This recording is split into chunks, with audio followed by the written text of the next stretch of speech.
ఓం శాంతి. ఈరోజు Murali date 17 December 2024. బాబా చెప్తున్నారు, మధురమైన పిల్లల్లారా, మీరు మీ సౌభాగ్యాన్ని తయారు చేసుకునేందుకు తండ్రి వద్దకు వచ్చారు. ఎవరి సర్వస్వాన్ని ఈశ్వరుడు స్వీకరిస్తారో ఆ పిల్లలదే పరమ సౌభాగ్యం. ప్రశ్న: పిల్లలు ఏ ఒక్క మరుపు కారణంగా మాయ చాలా బలశాలిగా అవుతుంది? జవాబు: పిల్లలు భోజనం చేసే సమయంలో బాబాను మర్చిపోతారు. బాబాకు స్వీకారం చేయించని కారణంగా మాయ ఆ భోజనాన్ని తినేస్తుంది. దానివల్ల అది శక్తిశాలిగా అయిపోతుంది. తర్వాత అది పిల్లల్నే కష్టపెడుతుంది.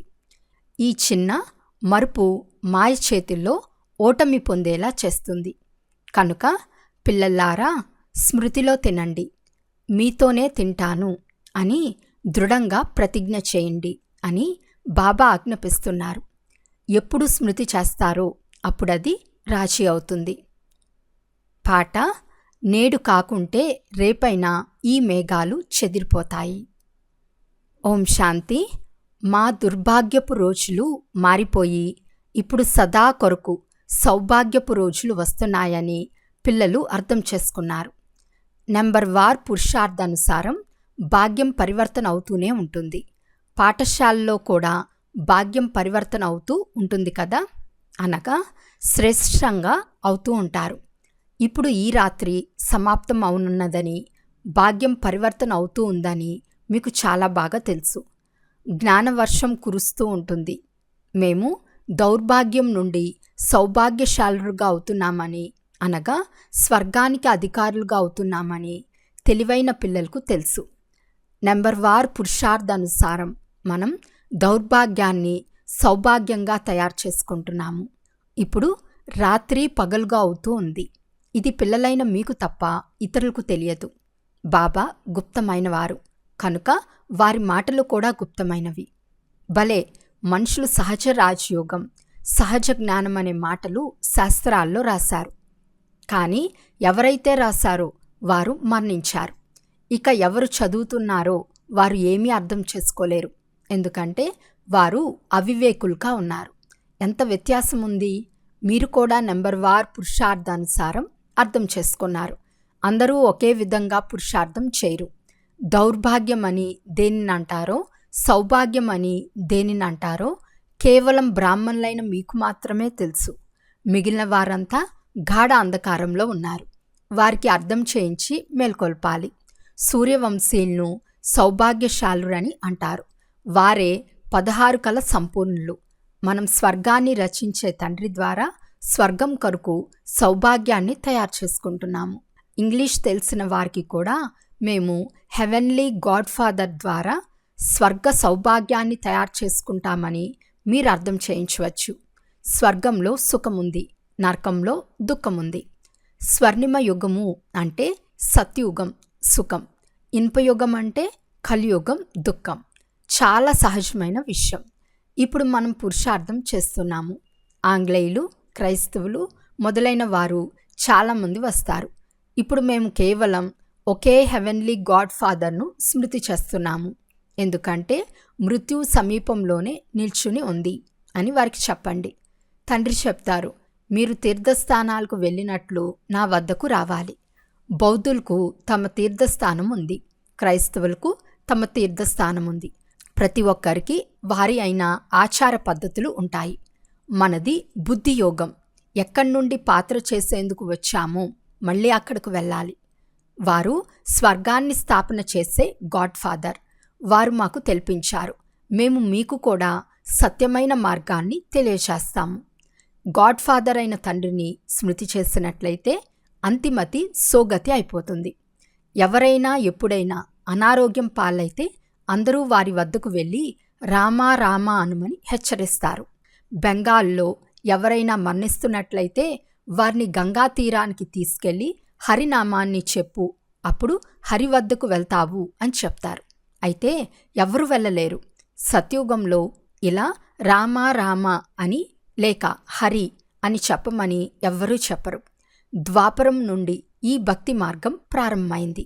సత్యుగంలో ఏ భగవంతుని లేక గురువును స్మృతి చేయరు.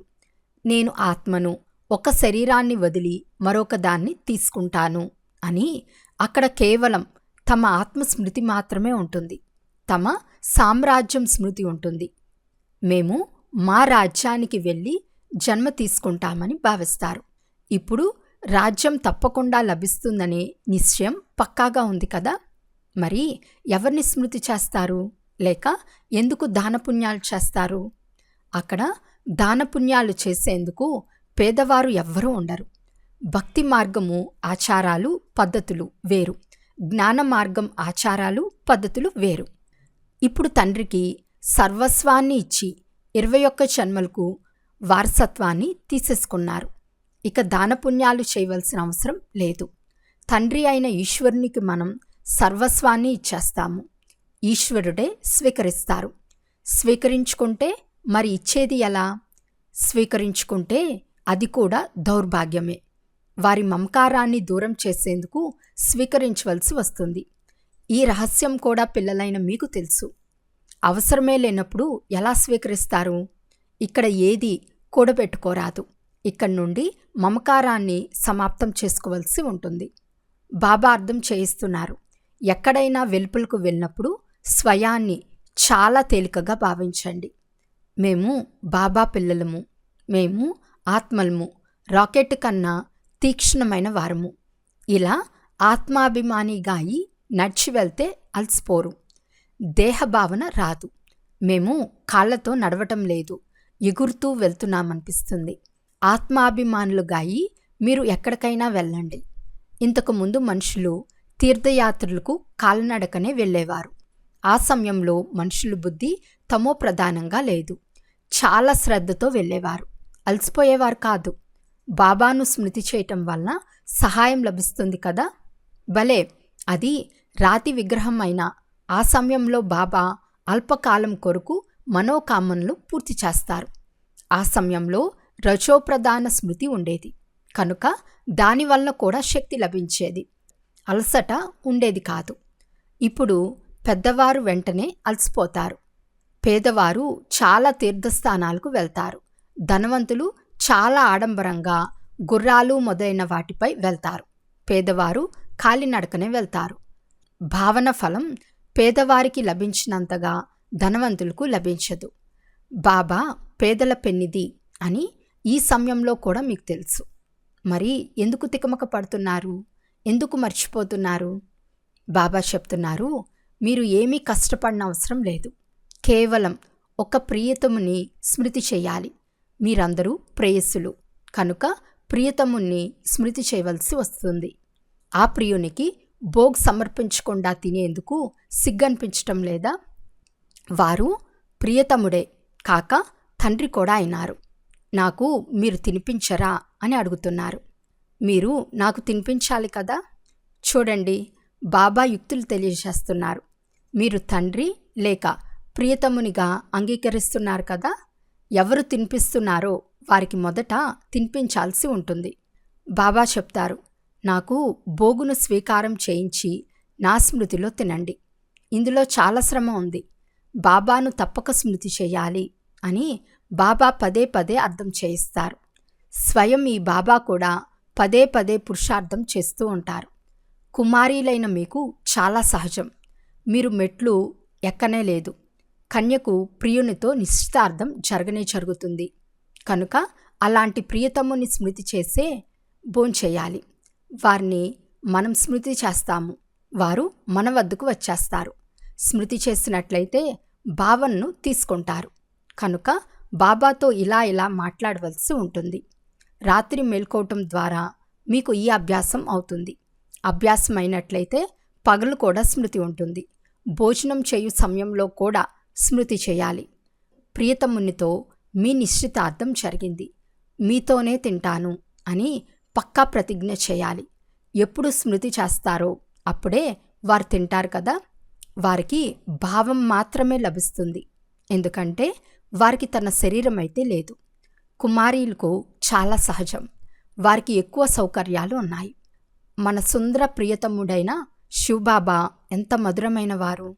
అర్ధకల్పం మిమ్మల్ని స్మృతి చేశాము, ఇప్పుడు మీరు లభించారు, మేమేమేం తింటామో అది మీరు కూడా తినండి అని వారికి చెప్పాలి.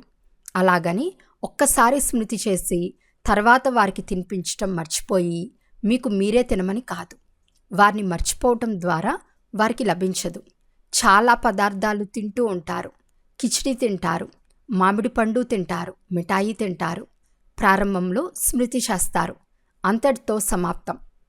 మరి మిగిలింది వారు ఎలా తింటారు? ప్రియతముడు తినకుంటే మధ్యలో మాయ తినేస్తుంది, వారిని తిననివ్వదు. మాయ తిన్నట్లయితే అది శక్తిశాలిగా తయారవుతుంది, మిమ్మల్ని ఓడిస్తూ ఉంటుంది. బాబా యుక్తుల్ని తెలియచేస్తారు.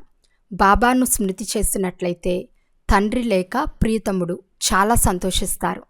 పిల్లలు చెప్తారు, బాబా మీతోనే కూర్చుంటాము, మీతోనే తింటాము, మేము మిమ్మల్ని స్మృతి చేసి తింటాము, మీరు భావంనే తీసుకుంటారని జ్ఞానం ద్వారా తెలుసుకున్నాము. ఇది లోను తీసుకున్న శరీరం. స్మృతి చేయటం ద్వారా వారు వస్తారు. ఆధారమంతా మీ స్మృతి పైన ఉంది. దీనిని యోగమని అంటారు. యోగంలోనే శ్రమ ఉంది. సన్యాసులు, ఉదాసీనులు ఇలా ఎప్పుడూ చెప్పరు. ఒకవేళ మీరు పురుషార్థం చేయాలి అనుకుంటే బాబా శ్రీమతాన్ని నోట్ చేసుకోండి. పురుషార్థం పూర్తిగా చేయండి. ఈ బాబా తన అనుభవం తెలుపుతున్నారు. నేను ఏ కర్మలు ఎలా చేస్తానో మీరు కూడా అలా చేయండి. అదే కర్మను నేను మీకు నేర్పిస్తానని చెప్తారు. బాబా అయితే కర్మ చేయరు. సత్యుగంలో కర్మఫలంను అనుభవించరు. బాబా చాలా సహజమైన విషయాలు తెలియచేస్తారు. మీతోనే కూర్చుంటాను, వింటాను, మీతోనే తింటాను. ఇది మీ గాయనమే. ప్రియతముని రూపంలో లేక తండ్రి రూపంలో స్మృతి చేయండి. విచారసాగర మంతనం చేసి జ్ఞాన పాయింట్స్ తీస్తారని గాయనం చేయబడి ఉంది కదా. ఈ సాధన ద్వారా వికర్మలు కూడా వినాశనమవుతాయి, ఆరోగ్యవంతులుగా కూడా అవుతారు. ఎవరు పురుషార్థం చేస్తారో వారికి లాభం ఉంటుంది, ఎవరు చేయరో వారికి నష్టం కలుగుతుంది. ప్రపంచంలోని వారంతా స్వర్గాధిపతులుగా అవ్వరు. ఇది కూడా లెక్కాచారమే. బాబా చాలా బాగా అర్థం చేయిస్తారు. మేము యాత్రకు వెళ్తున్నామని పాట విన్నారు. యాత్రలో భోజనం మొదలైనవి తినవలసి ఉంటుంది. ప్రేయసి ప్రియతముని జతలో, కొడుకు తండ్రి జతలో తింటారు. ఇక్కడ కూడా అలాగే. మీకు ప్రియతమునిపై ఎంత లగనుంటుందో అంత ఖుషీ పెరుగుతుంది. నిశ్చయబుద్ధి కలవారు విజయులుగా అవుతూ ఉంటారు. యోగము అనగా పరుగు. ఇది బుద్ధి యోగం యొక్క పరుగు. మనం విద్యార్థులము. టీచర్ మనకు పరుగు తీయటం నేర్పిస్తారు. తండ్రి చెప్తున్నారు, పగలు కేవలం కర్మనే చేయాలని అనుకోకండి. తాబేలు వలె కర్మన చేసి మళ్ళీ స్మృతిలో కూర్చోండి. భ్రమరం పూర్తి రోజంతా బూబూ చేస్తూనే ఉంటుంది. కొన్ని ఎగిరిపోతాయి, కొన్ని మరణిస్తాయి. అది ఒక దృష్టాంతం. ఇక్కడ మీరు బూబూ చేసి మీ సమానంగా తయారు చేస్తారు. అందులో కొందరికి చాలా ప్రేమ ఉంటుంది, కొందరు పాడవుతారు, కొందరు అసంపూర్ణంగా మిగిలిపోతారు, కొందరు పారిపోయి మళ్ళీ పురుగులుగా అయిపోతారు. కనుక ఇలా బూబూ చేయటం చాలా సహజం. మనుషుల నుండి దేవతలుగా చేసే వారి గొప్పతనాన్ని వర్ణించలేము. ఇప్పుడు మనం యోగాన్ని జోడిస్తున్నాము, దేవతలుగా అయ్యే పురుషార్థం చేస్తున్నాము. ఇదే జ్ఞానం గీతలో ఉంది. వారు మనుషుల నుండి దేవతలుగా తయారు చేసి వెళ్ళారు. సత్యుగంలో అయితే అందరూ దేవతలే ఉండేవారు. తప్పకుండా వారిని సంగం యుగంలోనే వచ్చి దేవతలుగా చేసి ఉంటారు. అక్కడైతే దేవతలుగా అయ్యే యోగాన్ని నేర్పించరు. సత్యుగం ఆదిలో దేవీ దేవతా ధర్మం ఉండేది. కలియుగ అంతిమంలో అసురి ధర్మం ఉంది. ఈ విషయం కేవలం గీతలోనే రాయబడి ఉంది. మనుషులను దేవతలుగా చేసేందుకు సమయం పట్టదు, ఎందుకంటే లక్ష్యంను తెలియజేస్తారు. అక్కడ మొత్తం ప్రపంచమంతా ఒకే ధర్మం ఉంటుంది. ప్రపంచమంతా ఉంటుంది కదా. చైనా, యూరప్ ఉండవని కాదు, ఉంటాయి. కానీ అక్కడ మనుషులు ఉండరు. కేవలం దేవతా ధర్మం వారు ఉంటారు, మిగిలిన ధర్మాల వారు ఉండరు. ఇప్పుడు ఇది కలియుగం. మనం భగవంతుని ద్వారా మనుషుల నుండి దేవతలుగా అవుతున్నాము. మీరు 21 జన్మలు సదా సుఖంగా ఉంటారని తండ్రి చెప్తారు. ఇందులో కష్టపడే మాటే లేదు. భక్తి మార్గంలో భగవంతుని వద్ద వెళ్ళేందుకు ఎంత కష్టపడతారు. నిర్వాణధామానికి వెళ్ళారని చెప్పరు, భగవంతుని వద్దకు వెళ్ళారని ఎప్పుడూ చెప్పరు. స్వర్గానికి వెళ్ళారని చెప్తారు. ఒకరు వెళ్ళటం ద్వారా స్వర్గం తయారవ్వదు, అందరూ వెళ్ళాలి. భగవంతుడు మృత్యువుకే మృత్యువని గీతలో రాయబడి ఉంది. దోమల వలె అందర్నీ వాపస్ తీసుకెళ్తారు. చక్రం పునరావృతం అవుతుందని బుద్ధి కూడా చెప్తుంది. కనుక మొట్టమొదట సత్యుగ దేవీ దేవతా ధర్మం తప్పకుండా రిపీట్ అవుతుంది. తర్వాత మళ్ళీ ఇతర ధర్మాలు పునరావృతం అవుతాయి. మన్మనా భవ అని బాబా ఎంత సహజంగా తెలియచేస్తారు. 5000 సంవత్సరాల క్రితం కూడా గీతా భగవానుడు ప్రియమైన పిల్లల్లారా అని చెప్పరు. ఒకవేళ కృష్ణుడు చెప్పినట్లయితే ఇతర ధర్మాల వారు ఎవ్వరూ వినలేరు. భగవంతుడు చెప్పినట్లయితే గాడ్ ఫాదర్ స్వర్గాన్ని స్థాపన చేశారని అందరికీ అనిపిస్తుంది. అందులో మేము వెళ్ళి చక్రవర్తి రాజులుగా అవుతాము. ఇందులో ఖర్చు మొదలైన మాటలేవీ లేవు. కేవలం సృష్టి ఆది మధ్య అంతాలను తెలుసుకోవాలి. పిల్లలైన మీరు విచారసాగర మంత్రం చేయాలి. కర్మ చేస్తూ రాత్రింబౌలు ఇలా పురుషార్థం చేస్తూ ఉండండి. విచారసాగర మంత్రం చేయకుంటే, లేక తండ్రిని స్మృతి చేయకుంటే, కేవలం కర్మలు చేస్తూ ఉంటే రాత్రి కూడా అవే ఆలోచనలు వస్తాయి. ఇల్లు కట్టే వారికి ఇంటిని గురించి ఆలోచనలు వస్తాయి. భలే విచారసాగరం మంతనం చేసే బాధ్యత వీరిపై ఉంది. కానీ కలుషం లక్ష్మికి ఇచ్చారు కనుక మీరు లక్ష్మిగా అవుతారు కదా. అచ్చా, మధురాతి మధురమైన అపురూపమైన పిల్లలకు మాతాపిత బాప్దాదాల ప్రియ స్మృతులు మరియు గుడ్ మార్నింగ్. ఆత్మీక పిల్లలకు ఆత్మీక తండ్రి నమస్తే. ఆత్మీక తండ్రికి ఆత్మీక పిల్లల యొక్క ప్రియ స్మృతులు మరియు నమస్తే నమస్తే నమస్తే. ధారణ కొరకు ముఖ్య సారం. ఫస్ట్ పాయింట్, శ్రీమతాన్ని నోట్ చేసుకుని పురుషార్థం చేయాలి. తండ్రి ఏ కర్మలు చేసి నేర్పించారో ఆ కర్మలే చేయాలి. విచారసాగర మంతనం చేసి జ్ఞాన పాయింట్లు తీయాలి. సెకండ్ పాయింట్, మేము బాబా స్మృతిలోనే భోజనం తింటాము అని స్వయం మీకు మీరు ప్రతిజ్ఞ చేసుకోవాలి. మీతోనే కూర్చుంటాను, మీతోనే తింటాను. ఈ ప్రయాణాన్ని పక్కాగా నిభాయించాలి. వరదానము. కర్మ మరియు సంబంధం రెండిట్లో స్వార్థభావం నుండి ముక్తులుగా ఉండే బాప్ సమాన్ కర్మాతీత భవ. పిల్లలైన మీ సేవ ఏమంటే అందర్నీ ముక్తులుగా చేయటం. అయితే ఇతరులు ముక్తులుగా చేస్తూ స్వయాన్ని బంధనంలో బంధించుకోరాదు. ఎప్పుడైతే హద్దు యొక్క నాది నాది నుండి ముక్తులుగా అవుతారో అప్పుడు అవ్యక్త స్థితిని అనుభవం చేయగలరు.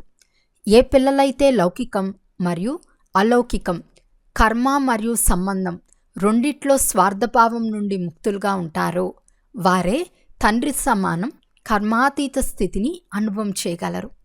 కనుక ఎంతవరకు కర్మబంధనం నుండి అతీతంగా అయ్యానో, వ్యర్థ భావన, వ్యర్థ స్వభావ సంస్కారాలకు వశమవటం నుండి ముక్తంగా ఉన్నానా అని చెక్ చేసుకోండి. స్లోగన్. ఎవరైతే సరళ చిత్తులుగా మరియు సహజ స్వభావం గలవారిగా ఉంటారో వారే సహజ యోగులు, భోలానాథునికి ప్రియమైనవారు. అచ్చా, ఓం శాంతి.